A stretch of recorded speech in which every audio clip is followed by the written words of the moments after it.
A day in a life as a rabason na mayong kwarta pero may pang samyup. Mga Pilipino talaga. Another day, another patay gutom serye. Sa in maabot ang 199 pesos mo. Of course, so let's go samyup here in Nai, Cavite. Nang promote.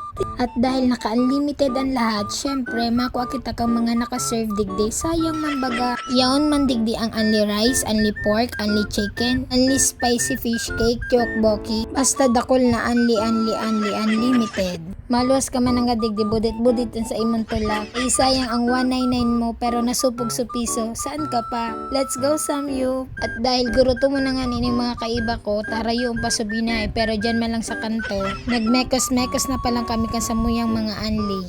Yun na pala ni Sualdo na tig-apod ming deserve. Sangyup now, tuyo later. At dahil bida-bida kita ngunyan, syempre akong una maluto, sunod sinda naman. Ala Disney Princess lang ang peg.